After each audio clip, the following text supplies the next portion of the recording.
di Rabu Menyan, rekan-rekan Sobat Atlantis di benua Menyan. Loh, kebalik ya. Oke, kita lanjutkan bahasan kita, namun izinkan saya meng-add Mas Agung narsum kita. Satu lagi, Mas Joni.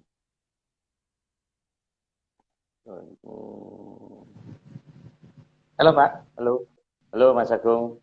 Iya. Saya add dulu Mas Joni, RJ7240. Wah. Kita tunggu dulu Mas. Wah, ini kurang tinggi ya Mas ya? Bentar, kurang turun malahan. Oh. Nah, halo Mas Joni, apa kabar? Halo Mas Joni.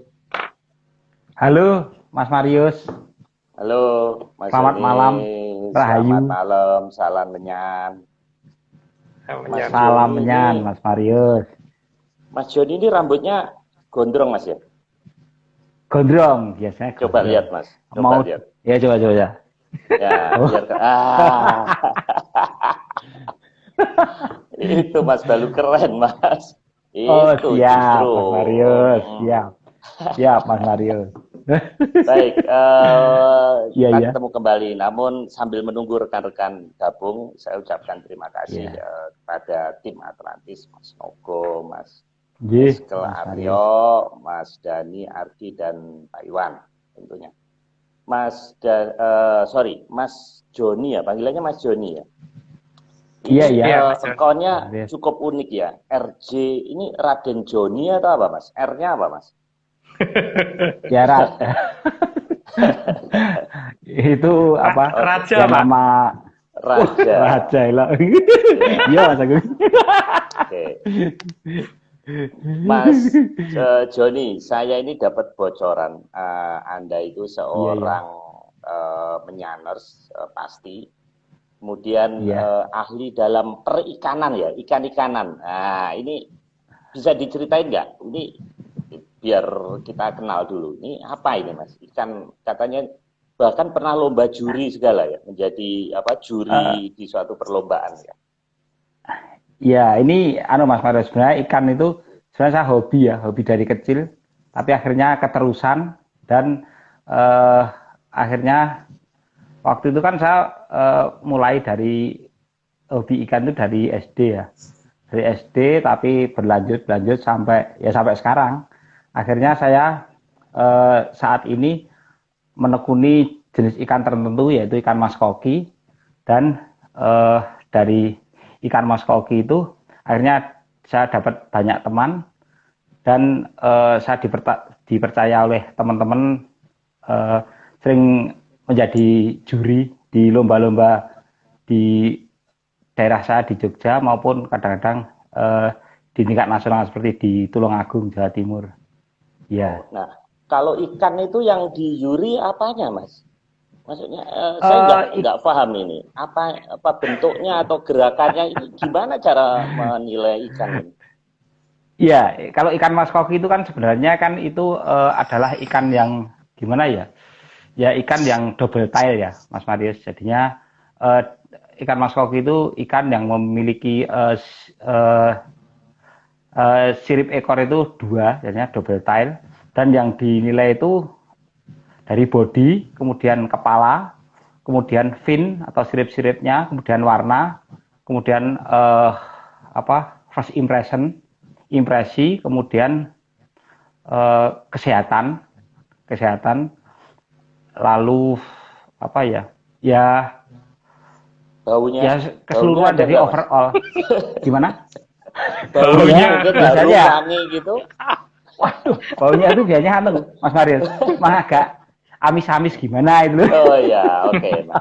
Nah, bisa nggak Mas ditunjukin Mas? Mungkin di samping kanan, kiri, belakang ada akuarium.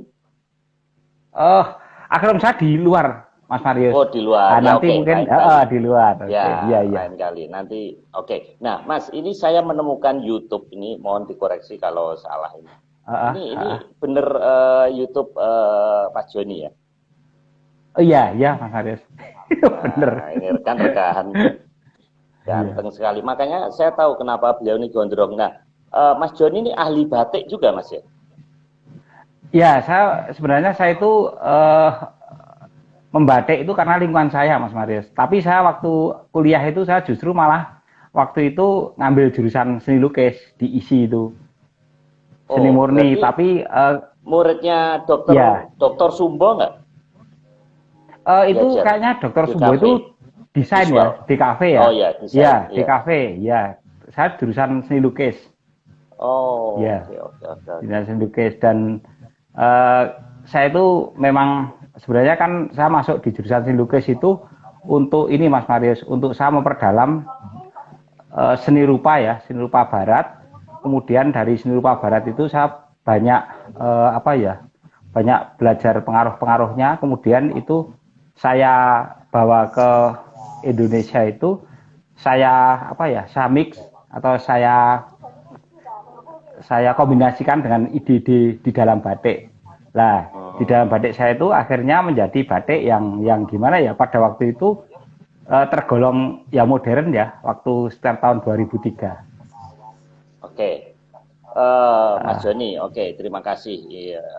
Ini menarik. Nanti suatu saat sampean saya undang di acara Kumba ya, di alumni MMU itu ada acara obrolan. Ini kayaknya menarik nanti. Anda sebagai pelaku nanti siapkan karya-karyanya Mas ya. Nanti wah siap Mas Matius. Siap. Nah, Mas Joni ini pernah sampai Spanyol segala loh Pak, itu pamerannya. Iya, saya waktu itu pernah pameran di Spanyol ya Mas Matius. Ini karya yang di belakang saya ini adalah salah satu karya yang memang saya bawa pulang ke Indonesia karena pada waktu itu tidak boleh sama teman-teman, ngapain itu kamu jual, kan itu temanya kan ibu kamu yang sedang sakit gitu. Jadinya masa kamu bawa kamu jual gitu. Akhirnya ya saya bawa pulang, itu judulnya waktu itu Ibuku yang Sedang Sakit Mas Marius. Tapi ini agak lucu karena di sini diinfus dengan pohon kelapa, tapi pohon kelapa itu buahnya satu kayaknya itu. Dan itu seperti itu. Tahun 2003 itu Mas Marius. Kemudian ini backgroundnya itu ada binatang, ada rumput yang sudah tumbuh meninggi, kemudian di atasnya itu ada bintang sama meteor kayaknya, iya, kayak gitu Mas Mario. Wah, keren. Oh, itu tahun 2003. 2003 ya. Dan ini ada studio batik juga punya Mas ya, namanya Emperan Kayangan ya. Betul? Iya, studio Emperan Kayangan ya Mas Mario. Sebenarnya kalau udah nyampe Spanyol itu sebetulnya nggak usah bikin karya. Mas Joni sendiri udah menarik sebenarnya. Mas Joni itu sudah bisa dipamerkan, nggak perlu bikin karya. Guyon. Nah ini silakan rekan-rekan kalau pengen lihat YouTube-nya di Totalitas Wastra. Nah silakan. Oke. Ya. Ada lagi loh Pak Marius. Ada lagi itu bahwa beliau juga pinter main band. Oh gitu. Juga pemusik juga itu. Loh, saya Mas Marius, saya itu dulu waktu band-bandan saya itu vokal dulu. Tapi musik saya musik rock Mas Marius. Wih, keren. Coba Mas, satu bait, satu dua kalimat coba yang Anda ini mau White Lion atau Scorpion coba apa? Oke. Mungkin Guns Roses ya. Wah, ya, potongan sedikit ya. Saya nonton live-nya waktu di Senayan saya nonton. Oke. Wah. Ini yang November itu ya, kira-kira gini Mas. Iya. Lower always coming, lower always going, no one really sure let it go today, today. Nah, itu kira-kira gitu. Waduh. Ini genteng saya miber satu Mas ini Mas tadi. Wah, punya saya jendelanya juga pada buka ini Mas Marius. Lah, gitu lah. Keren. Mas, nanti kalau Zoom ya, kita pengen live-nya nanti. Wah, siap Mas Mario. Atau pakai lead gitar tok nggak apa-apa. Wah, keren ini. Rekan Menyanus. Kita tambah ini namanya intangible. Jadi saya sukanya di event ini tuh selain materi Mas Agung, kita itu bisa tambah teman gitu. Nah, itu kalau di kuantifikasi itu ada bobotnya. Nah, itu namanya intangible asset. Nah, ini harus dipelihara. Oke, thank you Mas Joni. Terima kasih Mas Marius. Wah, sama kami. Ya, Loh, saya belum ngucapin selamat malam sama Mas Agung loh. Belum nyapa Mas. Selamat malam Mas Agung. Ya, Rahayu, salam menyan Mas Agung. Salam menyan, Rahayu. Mas Joni, saya ada beberapa bahasan pendek-pendek. Mas Joni jangan live dulu loh ya. Yang nanti live jangan. Oke, siap Mas Mario. Oke, ini saya memang menyanders kita itu unik-unik. Oke, ini saya menemukan satu karya menyanders juga nih Mas Agung. Beberapa saat lalu baru di-upload nih. Nah, ini Mas Aji ya, kalau nggak salah pernah ini. Nah, ini. Oh iya, Sang Aji. Sang Aji. Silakan rekan-rekan ikutin YouTube channelnya Sang Aji. Mistis itu mitos ya. Nah, mistis itu mitos. Silakan di-subscribe. Nah, ini beliau ini menyanders juga. Nah, ini silahkan. Saya belum sempat nonton karena ini baru-baru di-upload ya. Oke. Kemudian saya juga menemukan ini Mas Agung. Jadi Mas Agung ada acara ekspedisi menyanders telinga Indonesia podcast dari Mbak Ayu setiap minggu malam Mas ya. Ya. Minggu malam ya. Silakan rekan-rekan kalau mau follow Mbak Ayu, moga-moga ada di sini silakan. Nah itu bisa dilihat bahasan-bahasan lebih memperdalam ya dengan topik-topik yang menarik juga. Oke. Nah kemudian ada satu lagi nih Mas Agung, Nike Island. Jadi saya baru tahu ternyata kemarin Mbak Wijaya Ana itu ternyata saya pikir Maluku itu di atas ya, ternyata kayak itu Maluku itu di sini ya, Maluku Tenggara Tual, ternyata di bawahnya Papua ya. Iya, itu Tual. Tual ya, dekat Arafuruci ya. Nah ini ternyata kita dipantau juga dari tempatnya UFO ini. Nah, karena nanti ada kaitannya, jadi kita mau ini ya, place karena ini ini ikannya Mas ya. Saya dapatnya ikannya ya. Iya, Mas Mario, itu ikan saya, iya. Oh, iya. Tapi dapat sepeda enggak, Mas? Dapat sepeda enggak? Belum ya? Oh ya. Belum dapat sepeda, Mas Mario. Oh ya, nanti roda 3 aja, Mas, roda 3. Roda 3. Bekas anak saya itu ada yang enggak kepake nanti ya. Oke. Ini saya dapat. Ini guyon terus ini enggak mulai ini nanti. Iya, waktu iya. Nah, ini udah 103. Oke. Sebentar lagi Mas. Ini saya dapat kiriman. Nah, ini keren. Iya.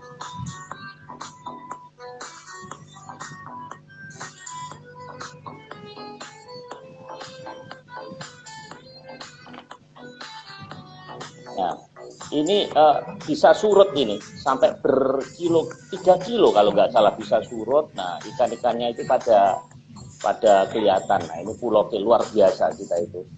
Nah, oke. Nah, ini event-eventnya di sana. Ini kita bantu promosi Indonesia Timur.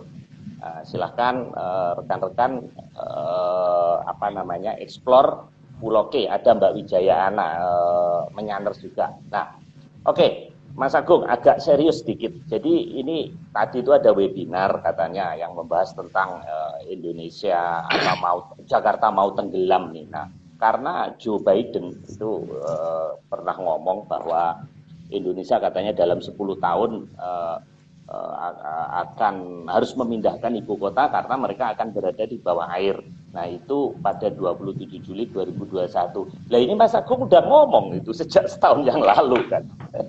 Sebetulnya kita sudah pernah ngomong ini. Nah, ini Mas Mahfud kirim, jadi Mas Mahfud ini ngikutin nih, Mas Agung, Mas Nogo, bahwa Jakarta ini akan tenggelam. Nah, Mas Mahfud ini menghubungkan bahwa jangan-jangan Joe Biden ini dapat bisikan dari Mas Nogo dan Mas Mahfud gitu. Jadi bukan hal yang baru gitu loh. Nah, ini saya asli nih jam 10 tadi 10.17. Jadi sebenarnya kalau yang ngomong orang bule ya itu didengerin, tapi kalau yang ngomong menyanders ya yang dengerin ya cuman jin setan aja kayak kita malam ini gitu.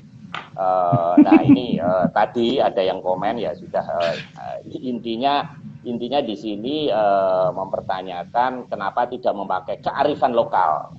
Jadi sains dengan ini dipadukan gitu. Oke, Mas Agung, sebelum kita mulai mohon tanggapannya sedikit Mas tentang ini Mas. Ini tidak nakut-nakutin ya, artinya kita tidak memberikan kesan horor, tapi kan apa yang Mas Agung vision penglihatan itu harus disampaikan juga, karena hukumnya wajib, Mas. Kalau tahu, jadi ilmu itu harus disampaikan. Kalau enggak nanti ibarat pohon tidak berbuah itu. Seperti saya ini, nah, ini pohon tidak berbuah. Nah, jadi harus disampaikan, Mas. Oke. Silakan, Mas Agung. Pada dasarnya kan saya tidak menyatakan Jakarta akan tenggelam, Pak. Cuman saya menyatakan bahwa Berantas akan dibuka dan Jakarta ada di atas Berantas. Itu aja toh, Pak. Bogor dan sebagainya, Bekasi dan sebagainya. Nah, soal nanti akan tenggelam atau tidak sih nggak ngerti, Pak. Tapi jelas Berantas akan dibuka. Gitu aja. Jadi hanya supaya pada eleng lan waspada, dan setelah itu kan hak masing-masing ya. Untuk eleng lan waspada itu bukan kewajiban saya, tapi kewajiban dari masing-masing orang sendiri-sendiri. Itu haknya mereka. Apakah mereka akan eleng atau tidak? Itu haknya mereka. Tapi kan pada dasarnya saya di sini ini kan dongeng, Pak. Yang namanya dongeng itu kan boleh dipercaya, boleh tidak gitu. Dan tidak dipercaya juga tidak apa-apa. Gitu. Jadi ya yang pada dasarnya saya hanya mengurut berdasarkan beberapa cerita masa lalu bahwa Berantas itu di mana sih gitu kan. Apakah betul di Jawa Timur atau justru ada di tempat lain bukan di Jawa Timur. Nah, terus apa sih resikonya? Ya monggo dicari sendiri, karena tugas saya bukan mencari resiko, tapi tugas saya itu menunjukkan Berantas di sini loh, gitu loh, Pak. Ya. Oke, ini di chat udah rame nih, Mas Dodi segala. Saya nggak bisa ngelihat karena itu kecil. Dari Mas Nogo ada WA, Pak, bisa dibaca bentar, Pak. Oh, oke. Mas Nogo. Oh, ini ada Mas, laporan dari Mbak Pipit ya, melihat ini dari Sunrise News Smyrna Beach, Florida. Video ini ada dialog. Wah, saya ketinggalan ini. Oke. Saya play sebentar di sini ya. Saya ketinggalan. Kebanyakan guyon sih masalahnya ini.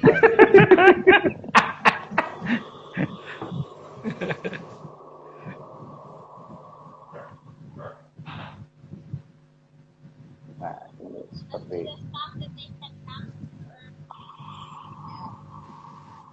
nggak dengar suaranya, Pak. Mungkin suaranya Pak Marius ikut omongin gitu. Gini aja, Mas, biar ini soalnya sudah 17 menit, Mas. Saya takut nanti rekan-rekan ini. Jadi ini ya minggu depan aja. Minggu depan kita play lagi. Tadi kan ada eling lan waspada, Mas. Itu ada artinya, Mas. Itu peribahasa. Eling lan waspada. Luwih becik mbelik daripada orang duwe bondo. Ya, itu menyaner sih. Oke, nanti minggu depan saya play yang dari Florida. Oke, Mas Joni, monggo saya persilakan untuk memulai. Jadi sekarang ini pitu telu ya, Mas ya.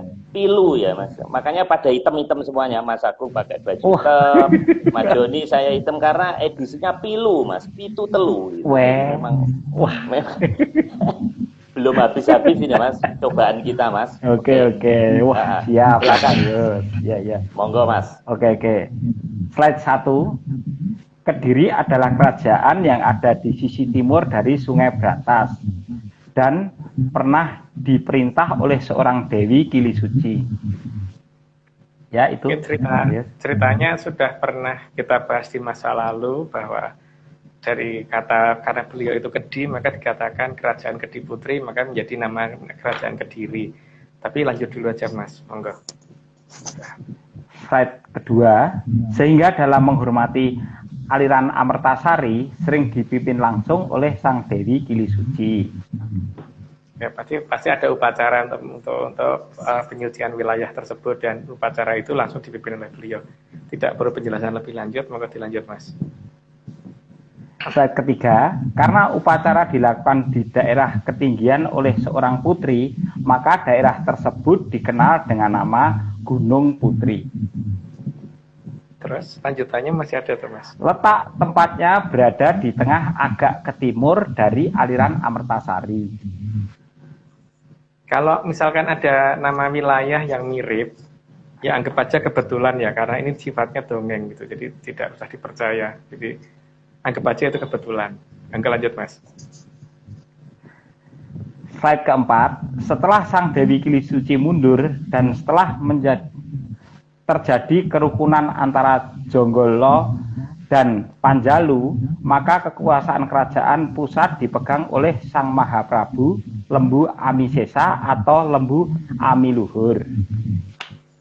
Jadi dalam penulisan di Jawa itu huruf A sama O kan tulisnya sama ya. Jadi kerajaan Janggal A itu kadang-kadang juga dibaca Jonggol O gitu ya.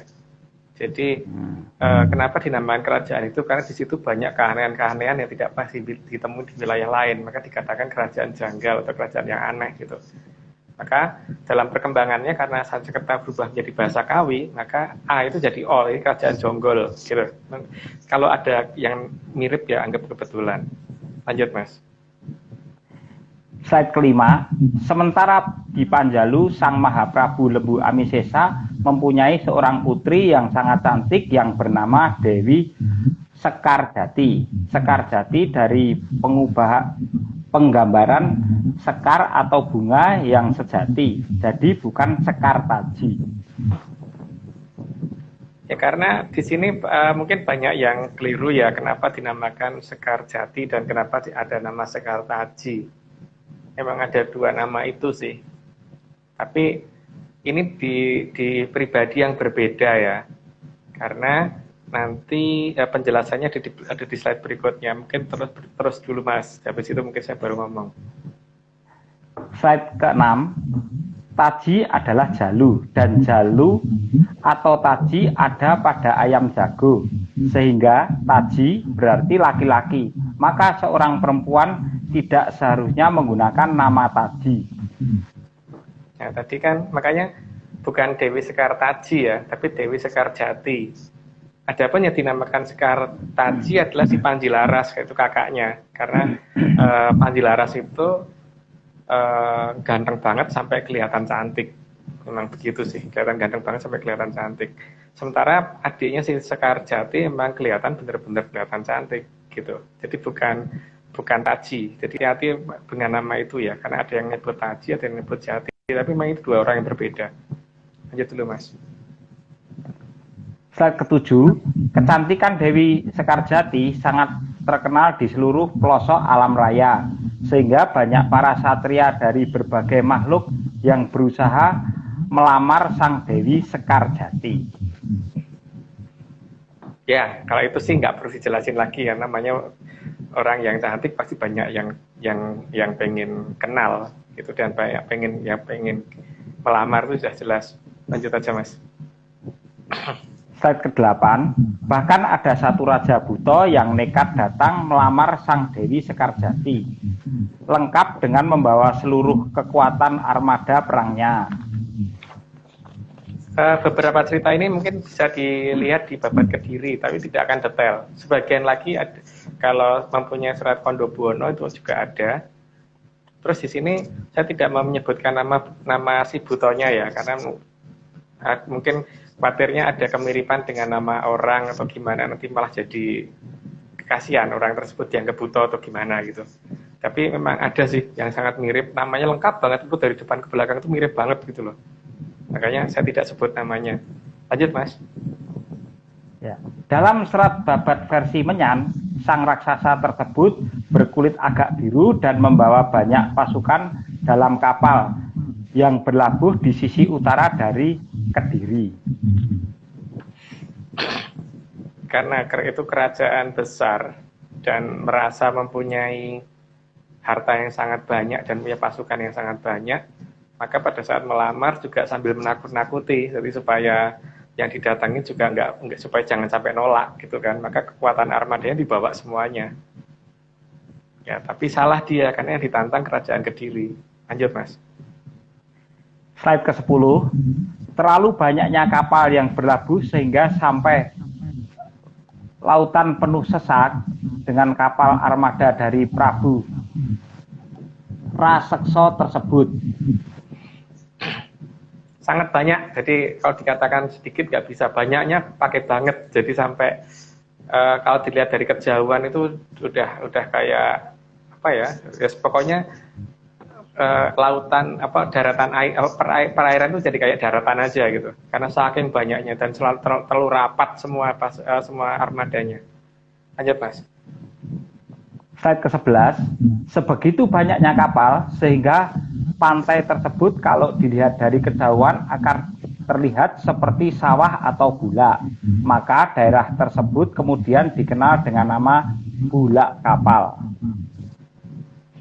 Ini juga cuman cerita ya. Jadi nama ini kalau ada yang sama anggap aja kebetulan. Cuman dalam cerita Babat Kediri di ujung utara Sungai Berantas ada nama bulak kapal. Jadi ketika mencari di Sungai Berantas harusnya nama itu ada. Tapi kalau nama itu nggak ada ya berarti Sungai Berantas itu beneran apa enggak itu loh yang sekarang. Lanjut Mas. Slide ke-12, karena situasi yang bisa menjadi berbahaya, maka Raja Raksasa tadi dipanggil oleh Sang Mahaprabu Lembu Amisesa untuk mesanggrah di pesanggrahan para tamu melalui sungai atau kanal yang berada di sisi timur dari aliran Amertasari. Ya, makanya ada daerah yang namanya pesanggrahan. Karena pesanggrahan itu dulu tempat untuk dikumpulkannya para tamu kerajaan ke sana gitu kan. Dan itu melalui sungai yang ada di sebelah timur atau kanal di sebelah timur untuk menuju ke pesanggrahan tadi. Lanjut Mas. Slide ke-13, sungai yang dijadikan sarana penghubung ke pesanggrahan para tamu tersebut dinamakan Sungai Pesanggrahan. Apakah nama itu masih ada atau tidak atau sudah berubah tempat apa enggak ya saya tidak tahu. Tapi itu harusnya ada di dekat Sungai Berantas. Gitu yang jelas harusnya ada di dekat Sungai Berantas. Lanjut Mas. Slide ke-14, namun lebih ke selatan lagi, tamu dilarang memasuki wilayah tersebut. Maka di batas daerah yang tamu dilarang masuk dinamakan daerah larangan. Maka seharusnya di daerah yang namanya pesanggrahan itu nggak jauh dengan daerah yang namanya larangan. Itu yang pertama ya. Terus kenapa sih tadi kok harus lewat kanal? Karena supaya mereka tidak melalui daerah yang dianggap suci di Amertasari, karena itu berbahaya kalau mereka sudah bisa lewat sampai di situ. Maka mereka harus lewat kanal dan di sini seharusnya Sungai Berantas itu dekat daerah yang ada daerah di pinggirnya yang namanya pesanggrahan dan di daerah dekat pesanggrahan seharusnya ada daerah yang namanya larangan. Harusnya ada dua nama wilayah itu. Nah, apakah itu ada di Berantas yang sekarang kita kenal? Saya tidak tahu. Nah, semoga Berantas yang benar-benar Berantas ini bisa dicari dari dua nama itu paling tidak gitu. Lanjut Mas. Slide ke-15, sementara para tamu memasuki pesanggrahan, Sang Mahaprabu Lembu Amisesa merasa gelisah karena mengingat kasihan apabila putrinya Sang Dewi Sekarjati harus menikah dengan Raja Raksasa. Maka beliau masuk ke padepokan atau sanggar pamujan. Jadi posisinya ada di barat Berantas, jadi tamu ada di timur Berantas, beliau berada di barat seharusnya dan waktu itu ngadep ke Sanggar Pamujan atau di padepokan beliau untuk kalau dalam bahasa Jawa itu ngesi dawing dewa gitu atau untuk mencari petunjuk dari kadewatan di daerah Depok atau padepokan, bukan Depok ya, padepokan. Lanjut Mas. Slide ke-16. Sang Mahaprabu segera mesuraga dan memohon petunjuk dari kadewatan agar bisa mengatasi masalah dengan Raja Raksasa yang datang ke Kediri dan membawa tentara yang siap perang dalam jumlah sangat banyak. Karena melihat bahwa sebenarnya kalau dihadapi bisa, tapi masalahnya tuh beliau tidak mau ada banyak korban, sehingga di sini beliau memang mencari petunjuk bagaimana cara memenangkan perang, tapi paling tidak jangan sampai ada korban kalau bisa. Di pihak dari kerajaan Kediri jangan sampai ada korban. Maka beliau mencari cara bagaimana supaya perang bisa dimenangkan, korban kalau bisa tidak ada, dan kalau perlu malah tidak terjadi perang dan pihak dari raksasa tersebut pergi dengan sendiri gitu, tidak perlu harus digebuk dengan cara pertempuran. Lanjut Mas. Slide ke-17, mendengar permohonan dari Sang Mahaprabu Kediri, maka Sang Hyang Bathara Narada turun dari kahyangan dan memberi petunjuk agar mengadakan sayembara. Ya, Sang Hyang Bathara Narada turun dari kahyangan dan memberi petunjuk supaya diadakan sayembara. Dan sayembara itu yang atas permintaan atas petunjuk dari Sang Hyang Bathara Narada. Jadi permintaan beliau, arti Masurogonya tadi atau talak brotonya beliau berhasil sehingga Bathara Narada mendengarkan dan Bathara Narada mau turun dan ada petunjuk dari Bathara Narada. Adapun isinya ada di berikutnya. Lanjut dulu Mas. Slide ke-18, Sang Hyang Bathara Narada lalu memberikan kukusan yang dipotong atasnya dan menjelaskan untuk kukusan itu dijadikan sarana sayembara agar siapa yang bisa memenuhi kukusan tersebut dengan barang berharga akan memenangkan sayembara. Bakal pemenang dari sayembara inilah yang berhak memboyong Sang Dewi Sekar Jati. Di tempat makanya kemudian kalau ada nama kukusan itu berarti nama kukusan itu adalah nama yang ada di dekat Sungai Brantas gitu ya. Cuma nama kukusan itu ada di mana itu coba monggo dicari sendiri, itu seharusnya ada di pinggir Sungai Brantas. Lanjut Mas. Slide ke-19, daerah tempat menerima kukusan dari Sang Hyang Bathara Narada tersebut diabadikan menjadi nama daerah yang bernama Kukusan. Karena pemberian dari seorang Bathara, maka daerah itu kemudian memang diabadikan, apalagi gara-gara kukusan tersebutlah maka kerajaan Kediri menjadi aman kembali kan, dan berhasil menyingkirkan Sang Raseksa tadi. Maka daerah itu nggak mungkin nggak diabadikan. Nggak mungkin kalau diabadikan daerah itu hanya karena nama kukusan biasa, berarti pesan yang khusus kan, sehingga namanya sampai terkenal. Hari ini kan mirip dengan di mana masuk iya sih nggak ada seorang raja bernama Mahaprabu Kelawa Gading, sementara semua orang di zaman itu kemudian mengabadikan menjadi sarana untuk keselamatan, entah itu berupa janur kuningnya, entah itu berupa kupatnya, entah itu berupa tradisi janur kuning yang untuk keselamatan dan sebagainya, itu macam-macam gitu. Itu gitu juga kan dengan masalah kukusan ini ya. Kalau kukusan ini hanya kukusan untuk masak biasa, nggak akan sampai terkenal seperti itu dan tidak akan berubah menjadi nama wilayah. Maka kita seharusnya mulai mencari nama kukusan itu ada di mana gitu. Lanjut Mas.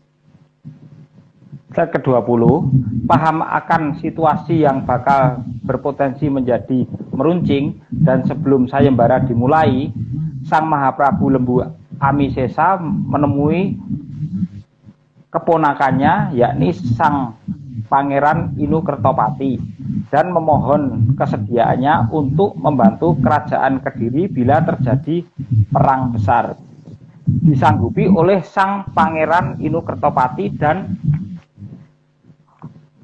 kesanggupan itu yang membuahkan sebuah harapan akan keberlangsungan kejayaan. Maka daerah ini dikenal dengan nama Harapan Jaya. Inu Kertopati putra dari kerajaan Janggala ya, atau Jonggol ya, jadi bukan dari kerajaan Panjalu, tapi waktu itu diketahui persis bahwa atas petunjuk dari Bathara Narada juga yang harus maju, tapi senopatinya harus beliau gitu nantinya. Dan ketika Pangeran Inu Kertopati itu sanggup dan mau menerima tugas tersebut, maka harapan kemenangan sudah muncul di situ, sehingga beliau sangat senang sekali. Maka daerah itu dinamakan menjadi harapan kemenangan atau harapan kejayaan atau harapan jaya. Nama itu seharusnya juga nggak jauh dari keberadaan Sungai Brantas yang sedang saya cari gitu. Oke, lanjut Mas. Slide ke-21, kembali ke persiapan penyelenggaraan sayembara.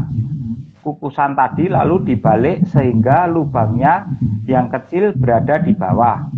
Kukusan tadi digantung di atas aliran Brantas dan sayembara pun dimulai. Jadi kukusan tadi dibalik dengan tujuan kan sesuai dengan permintaan bahwa siapa yang bisa memenuhi kukusan ini dengan perhiasan emas dan sebagainya itu, maka dia yang menang gitu. Tapi kalau semua perhiasan itu dibalik dan waktu dimasukkan ternyata jatuh ke bawah semua, maka ya berarti dia belum bisa memenangkan itu gitu. Ya, tapi ya hanya sebesar kukusan, maka ya banyak raja yang dia merasa sanggup. Lanjut Mas.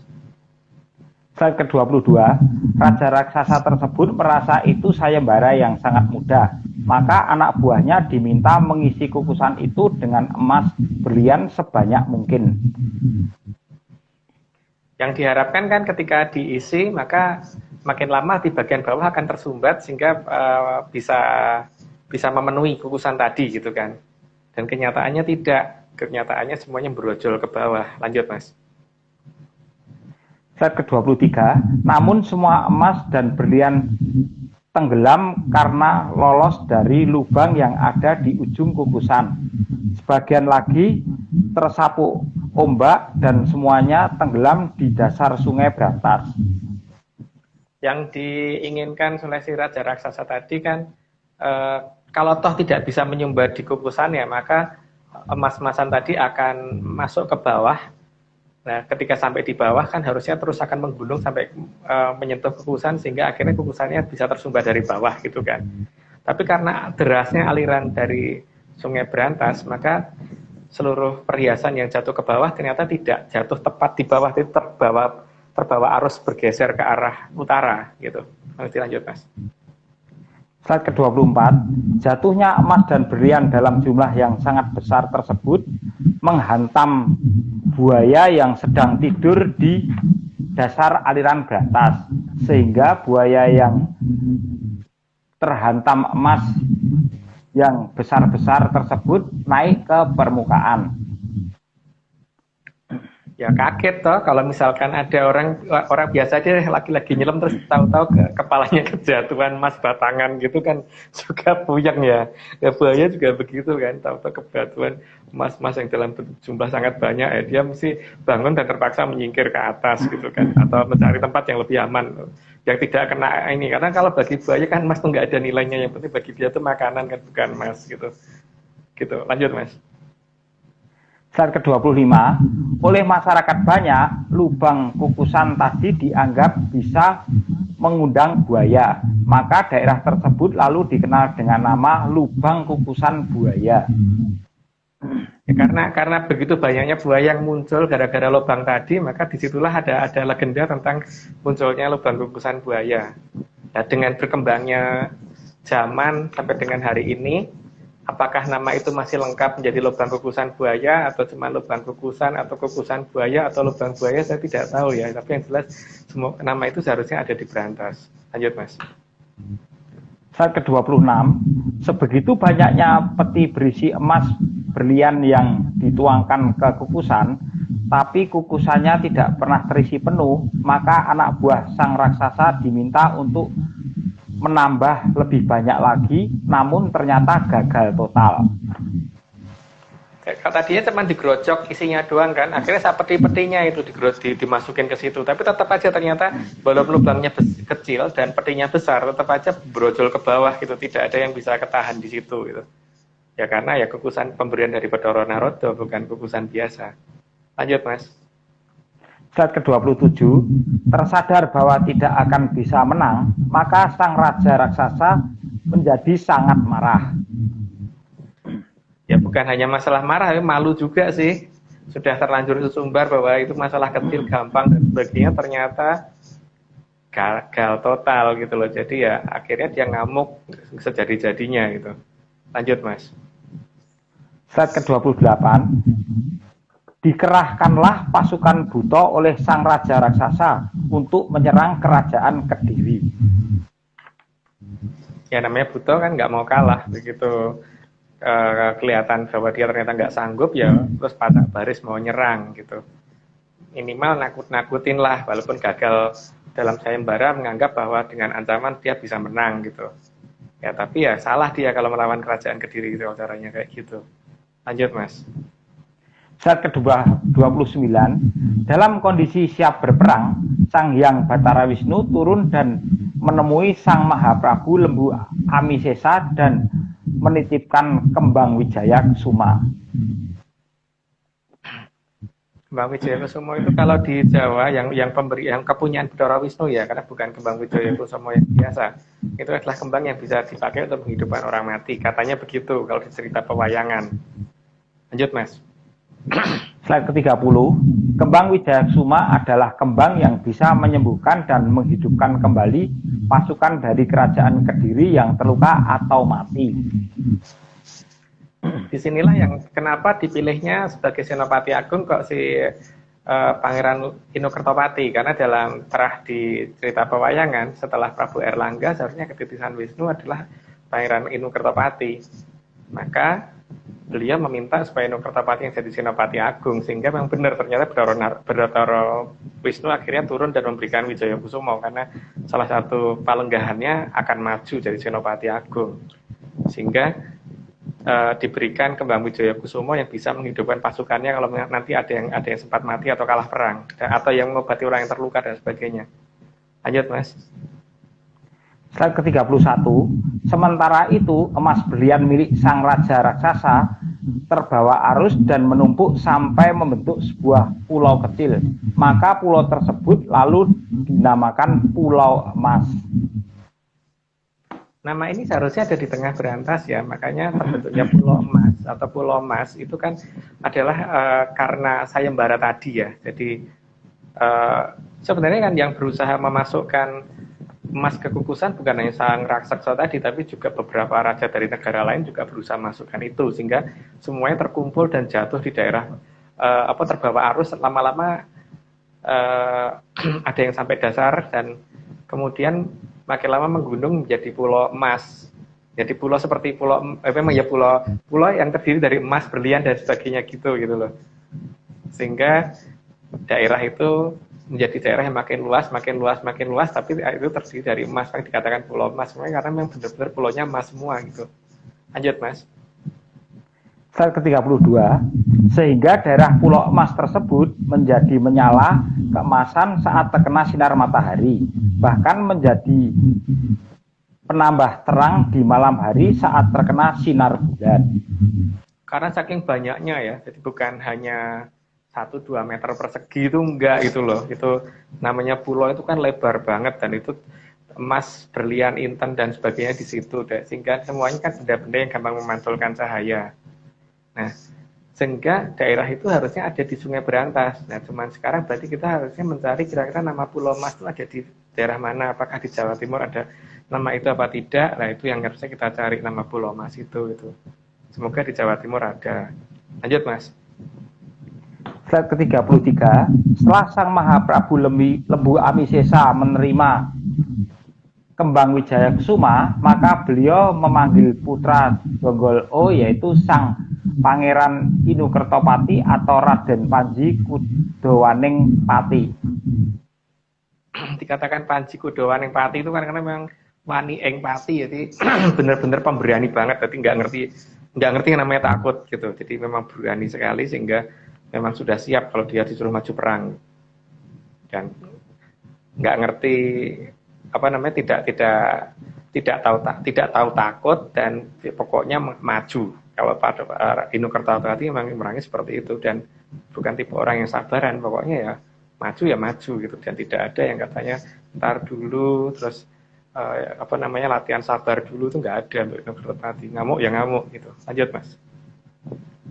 Slide ke-34, Sang Panji Inu-Kertopati diminta memimpin pasukan Kediri untuk melawan pasukan raksasa dan disertakan juga kembang Wijayakusuma agar semua pasukan Kediri tidak ada yang bisa mati. Di sinilah maka yang bisa menggunakan Wijayakusuma kan cuma si Inu-Kertopati, karena titisnya Wisnu ya beliau itu kan. Sehingga pada saat kalau toh dicuri orang pun, orang lain juga nggak akan bisa menggunakan. Dan walaupun yang menerima kembang Wijayakusuma tadi adalah Lembu Amisesa, Lembu Amisesa nggak bisa menggunakan, karena yang bisa menggunakan Raden Panji Inu-Kertopati. Maka beliau mungkin disuruh maju sambil membawa bunga tersebut sekalian untuk menghidupkan pasukannya kalau pasukannya ada yang mati atau sakit gitu. Lanjut, Mas. Slide ke-35, Sang Panji Inu-Kertopati langsung maju dan melawan pasukan raksasa. Terjadi perang besar waktu itu terusan. Dan dipikir pasukan raksasa tadi kan berpikir dengan menakut-nakuti dengan armada sebanyak itu, dipikir akan takut. Ternyata tidak. Bahkan Inokartopati maju itu pasukannya di belakangnya dia ya. Jadi bukan pasukannya maju di depan, terus kemudian dia di belakang tidak. Karena seorang senopati zaman dulu begitu. Senopati itu di depan, pasukannya itu di belakang gitu. Lanjut Mas. Slide ke-36, perang besar terjadi selama sebulan dan pada awalnya pasukan Kediri kalah dan banyak yang terluka bahkan mati. Di sini mungkin pasukan dari Buto merasa sudah menang, misalnya di atas angin ya, merasa menang gitu. Mereka nggak sadar kalau di Kediri ada satu sarana untuk menghidupkan pasukannya. Sehingga mereka lupa seharusnya mereka maju secepatnya, bukan malah menunggu lagi gitu. Lanjut Mas. Slide ke-37, tempat di mana pasukan Kediri dihidupkan lagi dengan kembang Wijaya Kesuma, pemberian Sang Hyang Batara Wisnu, merupakan ujung dari harapan akan menang perangnya kerajaan Kediri. Maka daerah tersebut dinamakan Ujung Harapan. Karena merasa kalau misalkan mereka tidak bisa dihidupkan lagi, mereka Kediri sudah pasti kalah. Karena pertama dari jumlah juga sudah kalah, terus kemudian pasukan sana juga senjatanya lebih banyak, maka kemudian bingung kan pasukan Kediri yang tidak mengerti kalau ternyata Senopati Agungnya punya Wijaya Kusumo. Maka di tengah frustasi pasukan Kediri yang seperti itu, mereka terkejut karena ternyata masih ada harapan dengan melihat teman-teman yang pada mati hidup lagi gitu kan. Maka daerah tempat pengobatan dan tempat menghidupkan itu dinamakan daerah Ujung Harapan. Dan Ujung Harapan harusnya ada di Ujung Berantas gitu kan. Tapi ya kita cari apakah itu nama itu ada apa tidak. Kalau ada ya mungkin kebetulan aja sama. Lanjut Mas. Slide ke-38, dan kembalinya pasukan ke medan pertempuran dinamakan Medan Satria. Karena memang tidak ada satupun pasukan Kediri yang mau mundur dan benar-benar perang dengan cara yang sangat satria. Kan setelah mereka disembuhkan, kan kemudian dikumpulkan lagi dalam satu tempat, kemudian ditanya apakah mereka tuh mau maju perang lagi apa tidak, dan ternyata jawaban dari mereka mau maju lagi gitu kan. Maka daerah itu kemudian dijadikan tempat untuk ikrar suatu satria, maka dinamakan daerah Medan Satrio, atau tempat di mana para satria ini bersumpah untuk maju perang lagi tidak sampai titik darah penghabisan. Dan memang ternyata tidak ada yang penghabisan karena mereka hidup, kalau mati hidup lagi gitu kan. Oke lanjut Mas. Slide ke-39, sehingga pasukan Buto akhirnya kalah perang karena kelelahan. Sebab pasukan Kediri seolah-olah tidak ada yang bisa mati. Karena kalau mati pasti hidup kembali dan maju perang lagi. Awalnya pasukan Buto tadi kan merasa bahwa dia sudah menang. Tapi kemudian mereka itu menunggu di situ, coba berarti bukan maju melawan gitu kan. Bergaya menunggu dengan seolah-olah menakut-nakuti sampai menunggu karena mereka merasa akan menang. Nanti mereka merasa bahwa seharusnya Dewi Sekarjati yang dibawa ke situ gitu, bukan mereka yang ngemis minta supaya Dewi Sekarjati mau nyulek atau gimana, enggak. Mereka pengennya Dewi Sekarjati dibawa ke sana. Dan kenyataan yang terjadi, pasukan mereka lama-lama kelelahan karena melawan pasukan yang nggak bisa mati, hidup lagi gitu. Akhirnya memang tenaga mereka habis. Walaupun pada saat bertempur mereka selalu menang, tapi menang terus begitu ya ditusuk hidup lagi, perang hidup lagi, kan tenaga mereka habis juga lama-lama. Lanjut Mas. Slide ke-40, akhirnya pasukan Kediri menang perang dan Raja Raksasa berhasil dimusnahkan, serta di seluruh armadanya berhasil ditenggelamkan. Jadi akhirnya menang perang. Tapi ya mereka kan tidak menduga kalau akan melawan seperti itu kan. Mereka pikir yang dilawan itu kerajaan seperti kerajaan-kerajaan yang lain. Mereka salah kalau berpikir seperti itu terhadap kerajaan Kediri. Nuswantara itu memang beda, ada sesuatu yang lain, bahwa anugerah yang dari kadewatan ada di sini. Jadi mereka sangat salah kalau berani menantang kerajaan yang ada di sini. Seharusnya mereka berpikir ulang sebelum mereka itu mau menyerang kerajaan Kediri. Ya, tapi itulah yang sudah terjadi dan ya itu apakah menjadi dongeng atau kebetulan ya monggo dicermati sendiri tentang nama-nama lokasi itu ada betul apa tidak. Kalau ada ya mungkin itu kebetulan. Lanjut Mas. Slide ke-41, kemenangan perang pasukan Kediri yang berhasil menenggelamkan seluruh kapal pasukan raksasa karena penembakan dilakukan dengan mata satu. Ya kalau pakai mata dua ya bingung Mas. Karena kalau mau ya kalau saya dulu ya waktu masih kecil tuh ngertinya kan kalau mau berburu burung atau apa itu pakai katapel itu ya. Pakai katapel pun saya pakai mesti mata satu saya tutup untuk ngincer gitu kan. Nggak pakai dua-dua mata gitu loh.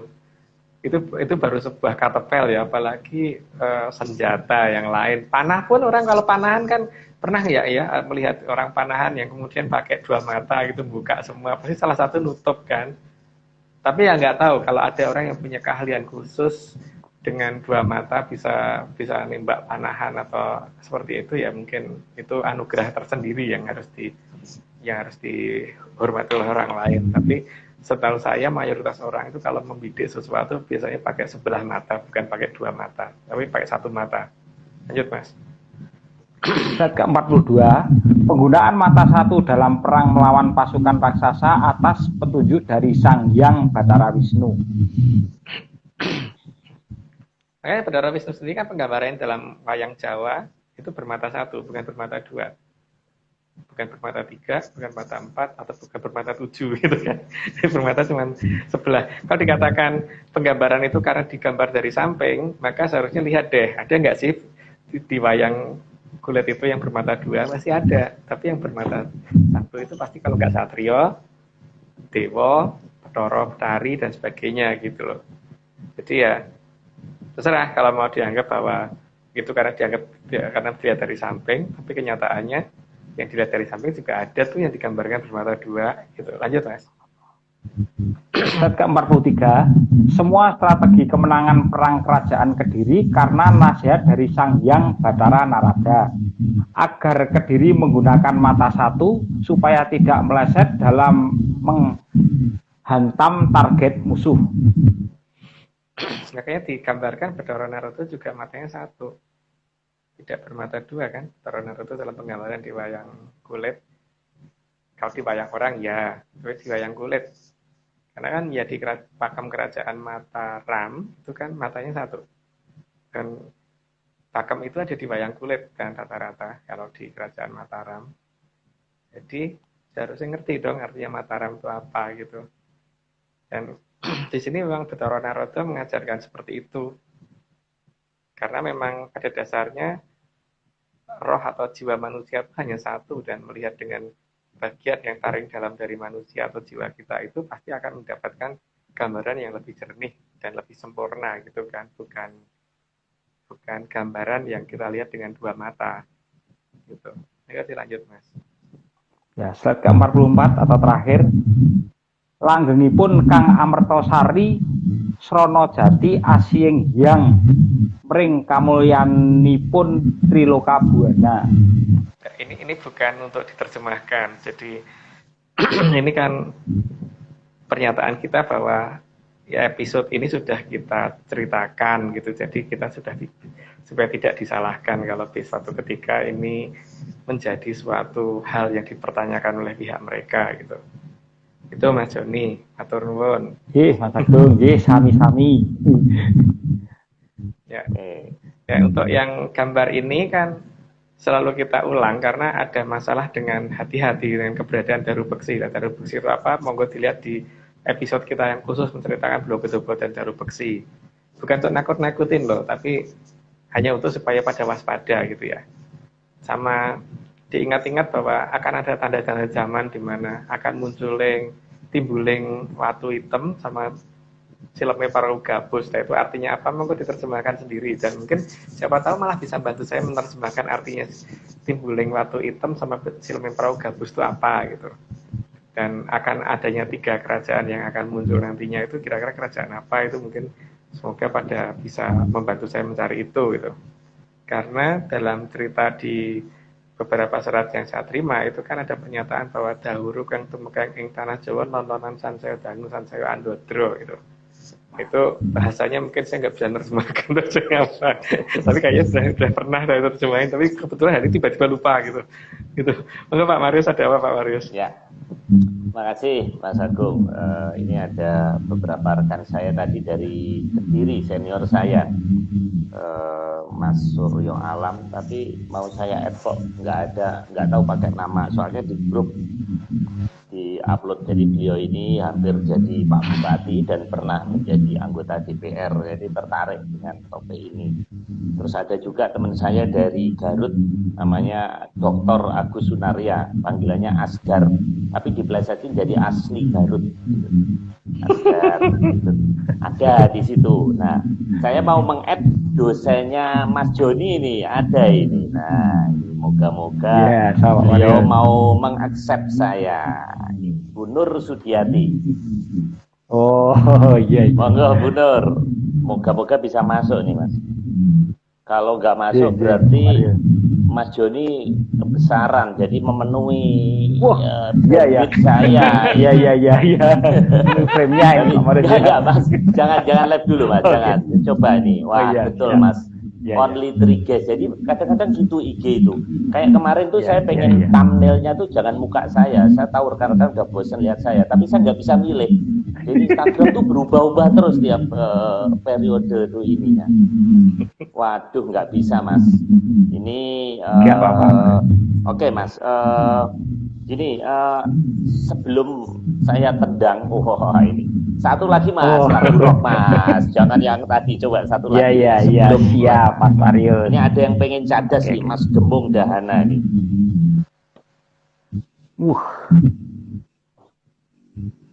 Monggo Mas, satu bait. Apa? Yuk, terserah lagunya. Satu bait aja, 1-2 kalimat. Oh iya. Itu apa? Bon Jovi ya. Thank you for loving me. Emang ada Mas? Ada yang mencintai Mas Joni ya? Ada. Ini berarti buat seseorang. Lah, ada buat seseorang. Oke. Itu penghinaan. Ya, jalan Pak. Satu bait ya, Mas Mario. Coba. Oke. Ya. Kira-kira gini. It's hard for me to say the thing I wanna say sometimes. There's no one here but you and me, and broken old street light. Lock the door. Leave the world outside. All I've got, give to you. This word for the night. Thank you for loving me, for being my eyes when I couldn't see, for biting my lip when I couldn't breathe.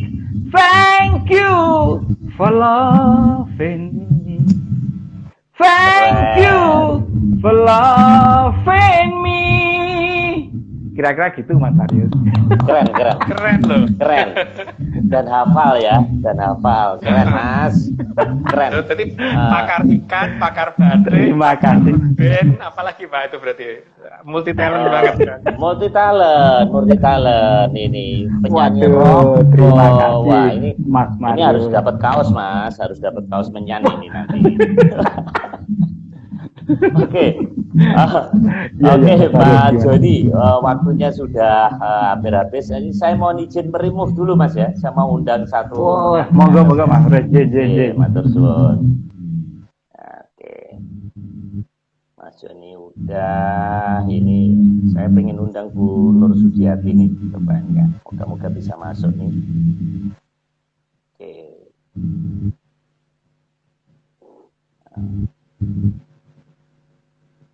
Halo, Bu Nur. Apa jangan-jangan beliau tidak di... Nah. Halo. Bu Nur. Mas Marius. Halo. Mana oleh-olehnya? Wah, saya udah ditagih. nanti kaos menyan aja kalau Bu Nur ini. Ya, betul loh. Bu Nur tadi saya sempat melihat sekilas, terus saya search, ternyata Bu Nur Sugiati ini dosen diisi. Program studinya Kriya Seni. Dr. Nur Sugiati MSN. MSN itu singkatan menyaner senior ya, Bu. Iya. Oh iya, menyaner juga tapi udah senior. MSN. Nah, saya minta satu tanggapan dan satu pertanyaan buat Mas Agung. Jadi menanggapi acara ini secara keseluruhan, saran mungkin dan pertanyaan. Monggo. Iya. Mas Agung, apa yang dingendikake atau dituturkan Mas Agung itu kok seperti kembalinya sesuatu yang memang harus kembali di saat ini, zaman ini. Begitu Mas Agung, saya juga membayangkan, nah tadi saya sambil cuci piring juga loh dengarkan ini tuh membayangkan, oh iya ya di Jakarta tuh ada Lubang Buaya, ada Tanjung Harapan, ada ini, ada itu, yang ada semua tadi dituturkan Mas Agung itu. Saya tuh tadi tuh imajinasi saya mengembara ke sana loh Mas Agung. Membayangkan. Nah, kemudian pertanyaannya gini Mas Agung. Pertanyaannya tuh, iyakah dari keturunan leluhur kita yang saya yakini juga, yang mulai banyak diyakini juga, banyak loh sekarang yang pada mulai meyakini itu bahwasanya nilai-nilai yang ada di dalam wayang itu adalah nilai-nilai dari leluhur kita. Kemudian tadi saya membayangkan bahwa berimajinasi yang Ksatria itu kalau melihat, kalau memandang, kalau memberikan sesuatunya itu pasti melihatnya pakai mata satu atau yang tertera pada nilai-nilai wayang. Nah, mata satu itu menurut saya yaitu sense of jumenenging, yang jumeneng di dalam urip itu Mas Agung. Jadi mata yang satu itu bukan mata ini, tetapi mata batin atau mata yang hidup, mengikuti hidup sepanjang hidupnya sampai entah kapan itu Mas Agung. Apakah iya ini, pertanyaannya gini Mas Agung, apakah iya tetap kembali lagi Mas Agung seperti apa yang kita semua harapkan? Kapan ya Mas Agung itu? Kapan? Sepertinya Mas Agung ini membukanya juga buka sidik gitu ya, kayaknya tuh nggak serontol. Gitu pertanyaannya Mas Marius. Sederhana banget pertanyaannya. Matur suwun. Nanti kaosnya dikirim sama Mas Nogo ya. Memang Mas Agung malam ini jadi agen promosi, kenal dari lapangan. Daerah saya Serpong nggak ada sebagian sentimen. Monggo Mas Agung. Silakan. Iya. Karena kan gini Bu, kalau kita menjelaskan secara detail, nanti tidak banyak orang takut. Kita kan tujuannya bukan membuat orang takut, tapi untuk membuat supaya orang itu waspada. Nah, soal kita menceritakan tapi ternyata tidak waspada, itu sudah bukan menjadi urusan kita. Kalau ditanya masalah waktunya kapan, saya ini kan bukan yang melakukan. Saya itu hanya diminta untuk bercerita. Jadi kalau ditanya masalah waktunya, mungkin saya tidak bisa memberitahukan secara detail. Cuman mungkin ancer-ancernya Sasifal Gunung Tampir ya Bu. Gitu. Dan kebetulan mungkin nanti sekitar tanggal apa ya? 17, 18 apa ya? 18 kalau nggak 19. Saya ke Jogja. Mungkin bisa cerita di sana. Oh iya, ketemu di Mas Pardiman lagi nggih Mas Agung? Nggih. Atau di mana nanti? Anjing nanti. Saya yang undang. Oke. Kalau pertanyaannya ditambah boleh nggak Mas Madu? Ya, monggo. Boleh, monggo. Ini Mas Agung, kalau dari lautan tadi itu kan dari lautan ya, apakah juga dari angkasa itu juga memberikan tanda-tanda Mas Agung? Nah, Karena gini Mas Agung, kok sekitar 3 bulan 4 bulan ini ya, kok saya melihat bintang yang sangat gede banget. Itu bintang apa planet ya? Kalau bintang kok deket banget, gede sekali gitu, kayak menggerombol, kayak giwang berlian menggerombol itu loh Mas Agung. 2. Dan kadang-kadang setiap habis maghrib tuh saya kangen pengen melihat, tadinya nggak ada, sekesidik-sidik terus muncul gitu, sampai saya suka menanyakan sama teman atau tetangga, itu bintang apa ya, apa planet ya, kalau bintang kok gede banget menggerombol gitu, tapi kalau planet kok pindah kayak jalan begitu Mas Agung, itu apa ya gitu. Maka itu juga termasuk tanda-tanda alam yang dari atas. Tanda-tanda alam itu sebenarnya udah banyak, Bu. Cuman kalau mungkin saya kurang begitu paham, cuman memang untuk beberapa saat ini kalau sekitar sore hari setelah matahari tenggelam Ya. itu di sebelah barat itu akan kelihatan ada satu planet yang kelihatan terang banget, itu namanya Venus. Terus kalau yang tepat di atas kita agak ke timur sedikit. Kalau jam 8 mungkin tepat di atas kepala kita ya. Itu Jupiter. Dan kalau dalam bahasa Jawa, Iya, jalan berapa jam kemudian jalan. iya, berapa jam pasti akan menuju ke arah barat. Jadi kalau misalkan dalam bahasa Jawa itu kan kuning kayangan cokro kembang untuk yang Venus, untuk yang Jupiter kan sebetulnya kayangan pangluung untuk yang ini. Ini berdasarkan bahasa saya loh Bu ya. Karena kalau orang lain kan nganggap apa ya monggo. Cuman memang saat ini yang paling dekat dengan kita itu ya. Jadi dua kayangan itu yang saat ini sangat kelihatan. Sebenarnya kalau diamatin lagi dari Jupiter ke arah barat kira-kira nggak begitu jauh, itu ada planet lagi kecil itu Saturnus. Itu kayangan kakinya kayangan Utara Segoro. Ya. Oh gitu deh. Yang tanda-tanda zaman belum dijawab Mas. Yang dari atas. Tanda-tanda zaman kan sebenarnya banyak Pak. Ini kan seperti misalkan bulan purnama itu kan harusnya cuma 1 hari. Ini kenapa tiba-tiba sering muncul 3 hari? Itu kan Pak, itu yang dari atas.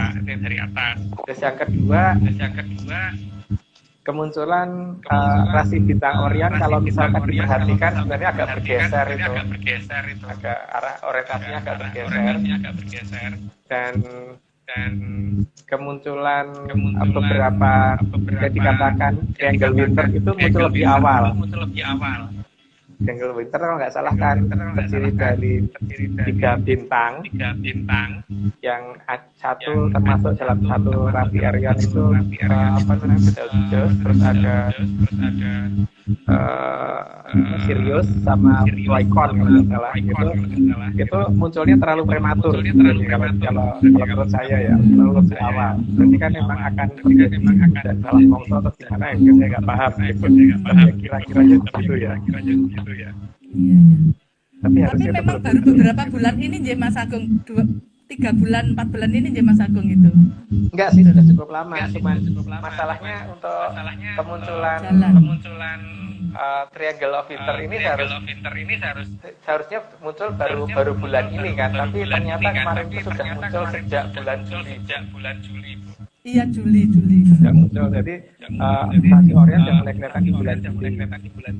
Kalau Jupiter itu sempat kelihatan di awal kira-kira apa ya? Kalau nggak salah Februari itu masih ada di timur pada saat subuh. Sekarang sudah mulai ada di atas sekitar jam 8 malam. Dan itu akan terus bergerak ke barat. gitu Bu. Gerak di barat dan nanti suatu ketika akan ada di barat kemudian tenggelam setelah beberapa lama nggak kelihatan bisa kelihatan di timur lagi gitu. Secara urutan harusnya begitu. Makanya Pak Marius itu karena punya teropong dipakai Pak, kalau enggak tak pinjem. Oh iya, saya ada itu nggak pernah dipakai. Buat saya aja Pak ya. Nanti boleh kalau kita ketemu lagi, tapi berat itu Mas, harus digotong itunya. Ini berapa ton Pak? Harus pakai forklift ya Mas Marius. Dulu lucu-lucuan senang. Boleh Mas, pakai aja. Saya juga nggak bisa makainya karena gini Mas, itu harus gerak terus gitu loh Mas. Jadi kita ngamatin bulan tuh benar-benar kelihatan sampai itu yang bolong-bolongnya tuh nah itu harus muter terus gitu. Oke. Mas Agung, Bu Nur. Mas Marius, saya nanti akan ada acara itu di Pasca Sarjana. Itu webinar tentang estetika luar angkasa. Nah, yang jadi pembicara ini juga bekas mahasiswa saya, namanya Vensa. Dia termasuk orang Indonesia, satu-satunya orang Indonesia yang yang bekerja sama dengan NASA untuk meneliti Mars gitu. Nah, nanti bisa saya undang ya Mas Marius ya. Estetika ruang angkasa. Mas Agung aja, jangan. Kutukannya Pak Marius itu. Wah, jangan. Waduh, jangan. Saya nggak tahu ilmunya. Kita ngerame-ngeramein aja. Jangan, nanti ilmu saya kesedot nanti. Jangan. Ampun. Saya pendengar aja, Bu Nur. Ya, wis pokoknya nanti tak share. Ya, pokoknya salam kenal lah. Baik, nanti saya kenalkan. Matur suwun. Bu Nur, malah saya mau undang nanti Bu Nur di acara UI nanti gantian. Jadi saya kerjain. Saya kan ada acara Selasa malam tuh. Nanti Mas Agung juga saya undang. Tapi beda-beda sesi gitu. Baik, terima kasih Bu Nur, Mas Agung dan rekan-rekan penyanyi semuanya. Terima kasih masih di atas 100 bertahan. Mohon maaf apabila suaranya kurang bagus. Ini mungkin handphone saya sudah kurang up to date. Mungkin saya masih penasaran nih Mas Agung, kenapa suara saya kok jadi begini ya makin lama ini. Oke, baik, rekan penyanyi, salam penyanyi semuanya. Sampai ketemu Rabu menyan minggu depan. Rahayu.